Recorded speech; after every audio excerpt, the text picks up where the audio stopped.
Hello students, आज हम अपना नया कोर्स स्टार्ट करने जा रहे हैं जो कि है ऑपरेटिंग सिस्टम।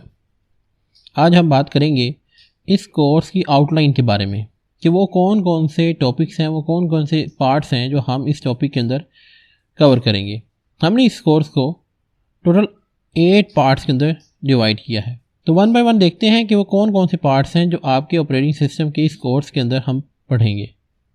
सबसे पहले हमारे पास जो पार्ट आता है वो है ओवरव्यू का। इसमें हम ऑपरेटिंग सिस्टम के इंट्रोडक्शन और इसके स्ट्रक्चर के बारे में बात करेंगे। नेक्स्ट हमारे पास आता है प्रोसेस मैनेजमेंट, कि आपके कंप्यूटर के अंदर जितने भी प्रोसेस काम करते हैं, जितने भी प्रोसेस चलते हैं, सीपीयू उन प्रोसेस को किस तरह से हैंडल करता है और ऑपरेटिंग सिस्टम इसके अंदर क्या रोल प्ले करता है। लाइक प्रोसेसेस के अंदर थ्रेड्स क्या होते हैं, सीपीयू स्केजुलिंग क्या होती है, स्केजुलिंग एल्गोरिथम्स कौन कौन से हैं, वो कौन कौन से एल्गोरिथम्स हैं जो सीपीयू को हमारे प्रोसेस को असाइन करते हैं।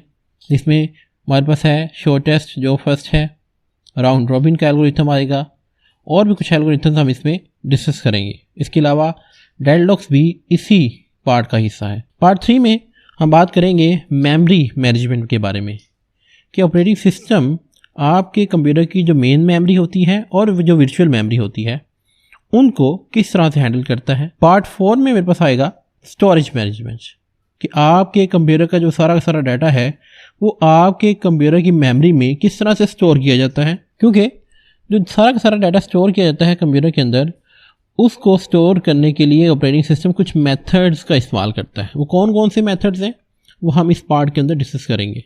पार्ट 5 के अंदर हम पढ़ेंगे प्रोटेक्शन एंड सिक्योरिटी, कि ऑपरेटिंग सिस्टम आपके डेटा को, आपके प्रोग्राम को अनऑथोराइज्ड यूज़र से किस तरह से प्रोटेक्ट करता है। वो कौन कौन सी टेक्निक्स हैं जिससे आपका ऑपरेटिंग सिस्टम आपके कंप्यूटर को सिक्योर रखता है। ये चीज़ हम इस पार्ट 5 में डिस्कस करेंगे। इसके बाद आता है डिस्ट्रीब्यूटेड सिस्टम्स। आप पढ़ चुके हैं कि कुछ सिस्टम ऐसे होते हैं जिसमें आपका जो डाटा है वो एक जगह पर मौजूद नहीं होता, बल्कि आप अपने डाटा को छोटे छोटे पार्ट्स में डिवाइड करके डिफरेंट प्लेसेस पर स्टोर करते हैं। अब उन सिस्टम्स को किस तरह से हैंडल करना है, उन सिस्टम्स के लिए ऑपरेटिंग सिस्टम किस तरह से वर्क करता है, ये भी हम इस कोर्स के अंदर पढ़ेंगे। नेक्स्ट मेरे पास पार्ट 7 जो कि है स्पेशल पर्पस सिस्टम्स। कुछ सिस्टम्स हमारे पास ऐसे भी होते हैं जो हमने किसी खास मकसद के लिए बनाए होते हैं, जो जनरल पर्पस नहीं होते बल्कि एक स्पेसिफिक प्रॉब्लम को सॉल्व करने के लिए इस्तेमाल किए जाते हैं।